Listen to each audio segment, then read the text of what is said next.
Salut, j'espère que tu vas bien. Aujourd'hui, je viens avec un message qui brûle très fort dans mon cœur et que j'ai vraiment besoin en fait de partager avec toi. On entend beaucoup parler de l'élévation, du positionnement, du fait que Dieu va t'élever, du fait que Dieu va te positionner. Et souvent, en fait, ça fait référence au fait que voilà, on va avoir peut-être une plateforme que Dieu va nous donner, qu'on va peut-être avoir le micro dans l'église pour prêcher, qu'on va peut-être avoir un certain nombre de followers et ce genre de choses.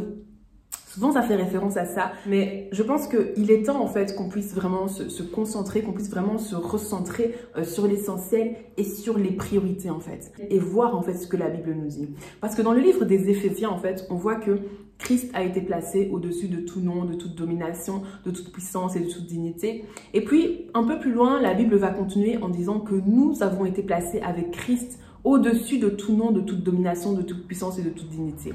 La vraie élévation, en fait, c'est pas le nombre de followers. La vraie élévation, c'est pas le fait que tu vas prêcher dans ton église. La vraie élévation, c'est pas le fait que tu vas avoir telle ou telle plateforme pour faire telle ou telle chose. La vraie élévation, c'est quand tu connais ton identité en Christ. Quand tu comprends que tu es placé au-dessus de toute autorité, de toute domination, de toute puissance et de toute dignité. Il y a des personnes qui veulent avoir des followers. Il y a des personnes qui veulent être vues et reconnues. Mais ce sont ces mêmes personnes-là qui n'arrivent même pas à vaincre la pornographie sur leur téléphone portable. Il y a des personnes qui veulent absolument avoir une plateforme, mais ce sont des personnes qui n'arrivent même pas à se débarrasser de la jalousie, de la comparaison et de la compétition qui est dans leur cœur. Corps de Christ, il est temps vraiment qu'on se recentre. Il est temps qu'on regarde quelles sont les priorités. Il est temps qu'on aligne nos pensées à celles du Père en fait. Arrêtons de courir après l'approbation des hommes. Arrêtons de courir après l'approbation du monde. Il faut que l'amour du monde disparaisse. Il faut que l'amour du monde meure en nous. Arrêtons cette mentalité où on ne parle que du fait d'être élevé par Dieu, d'être positionné par Dieu, où on parle du fait que Dieu va nous positionner et que Dieu va montrer à nos ennemis que la place que nous avons et qui nous sommes réellement. La Bible nous dit clairement que nous ne combattons pas la chair et le sang. Nous combattons les esprits méchants qui sont dans les lieux célestes. Ton ennemi, ce n'est pas la personne qui te critique ou la personne dont tu es jaloux. Ton ennemi, c'est le fait que tu n'arrives pas à vaincre ces pensées impures qui sont dans ta tête. Ton ennemi, c'est la paresse qui t'empêche de prier. Ton ennemi, c'est la pauvreté qui t'empêche d'accomplir les plans de Dieu pour ta vie. Ton ennemi, c'est la masturbation que tu n'arrives pas à vaincre. Ton ennemi, c'est le mensonge que tu n'arrives pas à vaincre. Voilà qui sont réellement tes ennemis. L'amour du monde doit disparaître. Nous devons avoir les pensées qui étaient en Jésus-Christ. Arrêtons ces choses. Arrêtons de courir après les followers. Arrêtons de courir après la gloire. Arrêtons de courir après toutes ces choses. Ce n'est que vanité et vanité. Un jour, nous serons devant Dieu. Et qu'est-ce que tu vas dire à Dieu? Qu'est-ce que tu vas dire à Dieu? Peut-être que les hommes ne savent pas ce qu'il y a dans ton cœur, mais Dieu sait ce qu'il y a dans ton cœur. Et qu'est-ce que tu vas dire à Dieu? Aujourd'hui, j'aimerais vraiment qu'un vent de repentance souffle dans ton cœur, mon frère, ma sœur. Pourquoi est-ce que tu as tellement besoin d'être approuvé? Pourquoi est-ce que tu as tellement besoin de rechercher l'approbation des hommes? Pourquoi est-ce que tu as tellement besoin de rechercher à être apprécié, à être aimé par les autres? Pourquoi est-ce que tu prêtes autant d'attention au regard des autres? Pourquoi est-ce que tu ressens tellement le besoin de te comparer? Pourquoi est-ce que tu te sens toujours en compétition avec les autres? Tu peux avoir la plus grande plateforme. Tu peux avoir le plus grand nombre de followers. Tu peux prêcher devant la plus grande église. Mais si dans ton cœur, il y a la jalousie, la comparaison, la compétition. Si tu n'arrives pas à te débarrasser de pensées impures, si tu n'arrives pas à vaincre la pornographie qui est sur ton ordinateur, si tu ne peux pas t'empêcher de critiquer les uns et les autres, tu peux avoir la plus grande plateforme, mais tu n'as pas encore atteint l'élévation. Tu n'as pas encore atteint le positionnement. Parce que quand tu atteins l'élévation, quand tu atteins le positionnement, tu connais qui est Christ, tu connais l'identité de Christ, et parce que tu connais l'identité de Christ, tu connais ton identité, tu sais qui tu es. Et tu sais que tu es unique, avec une destinée unique, avec un appel unique. Et tu n'as plus besoin de te comparer. Tu n'as plus besoin d'être compétitif. Tu sais également quelle valeur tu as. Tu sais que tu es la fille du roi des rois. Tu sais que tu es le fils du roi des rois. Et tu sais que la pornographie, c'est trop bas pour toi. Les critiques, c'est trop bas pour toi. La jalousie, c'est trop bas pour toi. Le mensonge, c'est trop bas pour toi. Arrêtons de chercher l'élévation et le positionnement selon les pensées du monde, selon la définition du monde, mais recherchons l'élévation et le positionnement selon la pensée de Dieu. Est-ce que quand tu pries, l'enfer tremble? Est-ce que tes prières font peur au monde des ténèbres? Est-ce que tu es sur la liste rouge de Satan? Parce que c'est là le signe de la vraie élévation. Quand tu deviens une menace pour le royaume des ténèbres, c'est quand tu pries, il y a des choses qui se passent. Quand tu vas dans le lieu secret, il y a des choses qui se passent. Pourquoi? Parce que tu as compris qui tu étais. Tu as compris que tu étais assis au-dessus de tout nom, au-dessus de toute domination, au-dessus de toute puissance, au-dessus de toute dignité, que tu étais assis au-dessus du monde des ténèbres. Et donc le monde des ténèbres ne peut plus te toucher. Le péché péché ne peut plus te toucher. La jalousie ne peut plus te toucher. La compétition ne peut plus te toucher. Voilà la vraie élévation à laquelle nous devons regarder, à laquelle nous devons aspirer. Cessons cette élévation qui vient du monde. Cessons ce positionnement qui vient du monde, avec la pensée du monde. Mais embrassons cette élévation. Embrassons ce positionnement qui vient de Christ, avec la pensée de Christ.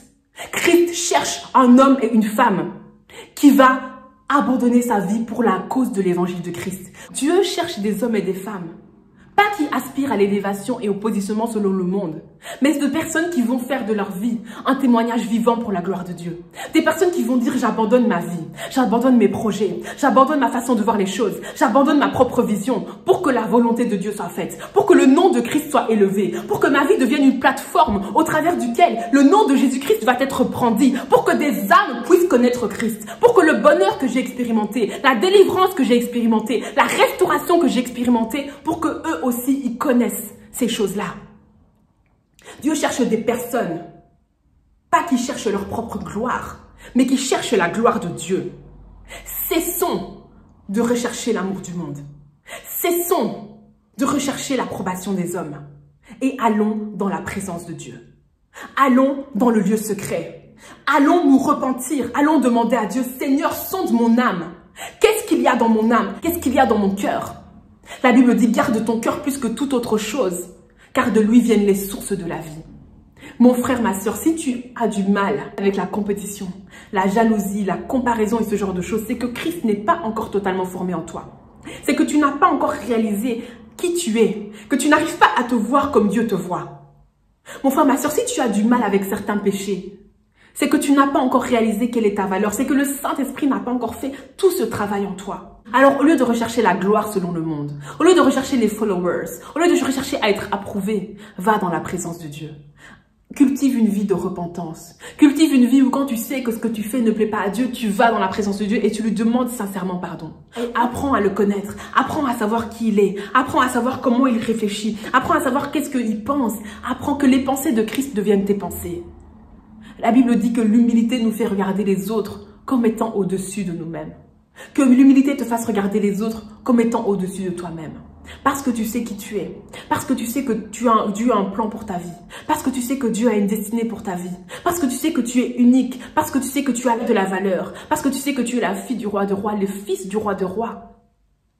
Alors, tu gardes les yeux fixés sur Christ. Tu gardes les yeux fixés sur le plan de Dieu pour ta vie.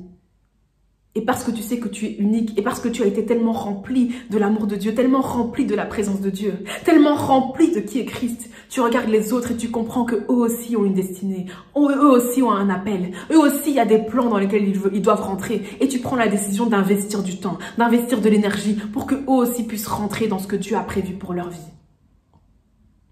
Cessons cette histoire d'élévation, cette histoire de positionnement, où on cherche à être vu et reconnu. La seule personne qui doit être reconnue, la seule personne qui doit être reconnue, la seule personne qui doit avoir des followers, c'est Jésus-Christ. Et notre vie doit être une plateforme au travers duquel le nom de Christ va être brandi. Cessons ces choses. Cessons ces choses. On va prendre un temps de prière parce que parfois, en fait, les personnes qui ont besoin d'être admirées, qui ont besoin d'être approuvées, qui cherchent à ce point le regard des hommes, qui cherchent à ce point d'être aimées par les hommes, ce sont des personnes, en fait, il y a un souci au niveau de l'estime de soi, il y a un souci au niveau des sentiments qu'on se porte à notre égard, il y a un souci dans la façon de se voir, en fait, parce qu'il y a quelque chose au niveau de l'âme qui n'a pas été totalement restauré. Il y a un travail, en fait, que le Saint-Esprit n'a pas totalement fait au niveau de l'âme, au niveau de l'amour pour soi, en fait. Et c'est ça qui pousse certaines personnes à vouloir aller chercher l'amour des autres, à vouloir aller chercher l'admiration, l'approbation des hommes. Pourquoi? Parce qu'ils ne réalisent pas, en fait, la valeur qu'ils ont aux yeux de Dieu. Ils ne réalisent pas l'amour que Dieu a pour eux. Ils ne réalisent pas l'importance qu'ils ont aux yeux de Dieu. Et parce qu'ils ne réalisent pas ça, ils cherchent l'amour des hommes, ils cherchent l'approbation des hommes. Et aujourd'hui, on va vraiment prendre un temps de prière pour que justement le Seigneur puisse aller dans les profondeurs de ton être et que le Seigneur puisse vraiment te restaurer par rapport aux choses que tu as vécues et qui sont peut-être en train de causer ce besoin-là d'amour et ce besoin d'approbation des hommes. On va vraiment prier pour que le Saint-Esprit aille dans les profondeurs de ton âme et te restaure totalement pour que tu puisses te voir comme Dieu te voit, pour que tu cesses de rechercher l'amour du monde, que tu cesses de rechercher l'amour des hommes, mais que tu te contentes en fait de l'amour de Dieu, parce que tu auras tellement ressenti l'amour de Dieu, tu seras tellement conscient de l'amour de Dieu que cela va te suffire. Je prie pour mon frère, je prie pour ma sœur. Je prie pour toute personne qui a vécu des choses, qui ont peut-être créé une blessure d'âme, qui ont peut-être ouvert la porte à l'ennemi. Une porte qui a été ouverte vers la jalousie. Une porte qui a été ouverte vers la comparaison, la compétition et l'orgueil. Ta parole dit que tu guéris ceux qui ont le cœur brisé et tu penses des blessures. Je proclame la restauration dans le nom de Jésus-Christ. Je proclame la restauration dans le nom de Jésus-Christ. Tu es dans les profondeurs de l'âme, dans des endroits inatteignables, dans des endroits peut-être où il ne veut pas que ce soit touché et que tu ailles dans ces endroits-là et que tu touches et que tu restaures et que tu guérisses ce qui a été brisé dans le nom de Jésus-Christ. Et mon frère, ma soeur, s'il y a des personnes à qui tu dois pardonner, prends la décision de pardonner. Prends la décision de pardonner pour que le Seigneur puisse totalement te restaurer, totalement te guérir. Je proclame la guérison intérieure. Je proclame la guérison intérieure. Je proclame la guérison intérieure dans le nom de Jésus-Christ. Mon frère, ma soeur, que tu sois totalement restauré. Totalement restauré. Je vois des personnes vraiment en train de crier, en train de tomber sous la puissance de Dieu. Que tu sois totalement restauré, mon frère, ma soeur, totalement restauré. Je proclame la restauration. Je proclame la restauration dans le nom de Jésus-Christ. Ta vie ne sera plus jamais la même. Tu n'auras plus besoin de chercher l'amour des hommes. Tu n'auras plus besoin de chercher l'approbation des hommes. Parce que l'amour de Dieu te remplit. Tu commences à être rempli de l'amour de Dieu. Tu commences à réaliser qui tu es. Parce que le Saint-Esprit t'a totalement restauré. Il t'a totalement restauré. Merci Seigneur pour cette œuvre que tu as fait dans la vie de mon frère et ma sœur. Merci pour cette œuvre de restauration que tu as fait dans la vie de mon frère et ma sœur. Merci Seigneur. Amen. Voilà, je te remercie vraiment d'avoir suivi cette vidéo jusqu'au bout. Je te souhaite plein de bonnes choses, vraiment que le Seigneur te bénisse, que tu puisses apprendre à aller dans le lieu secret, que tu puisses apprendre à aller passer du temps dans la présence de Dieu, du temps dans la parole de Dieu, parce qu'il n'y a que le Saint-Esprit qui peut te transformer, il n'y a que le Saint-Esprit qui peut te délivrer des chaînes, il n'y a que le Saint-Esprit qui peut te montrer qui tu es réellement, qui peut te montrer le plan que Dieu a prévu pour ta vie, qui peut te montrer à quel point tu es unique, à quel point tu es précieux, et à quel point la jalousie, la comparaison, l'hypocrisie, le mensonge, la pornographie et toutes ces choses sont trop basses pour toi, parce que tu es trop précieux, tu as trop de valeur, parce que tu es la fille du roi des rois, le fils du roi des rois. Donc je t'encourage vraiment à courir dans la présence de Dieu, à t'abandonner dans la présence de Dieu, à vraiment laisser l'Esprit de Dieu te transformer et t'emmener de gloire en gloire dans tout ce qu'il a prévu pour ta vie. En tout cas, merci beaucoup d'avoir suivi cette vidéo jusqu'au bout. Vraiment, que le Seigneur te bénisse. Et si cette vidéo t'a plu, n'hésite pas à la partager autour de toi. Ça peut bénir quelqu'un d'autre. En attendant, je te souhaite plein de bonnes choses. Et à très bientôt pour une prochaine vidéo. Bye.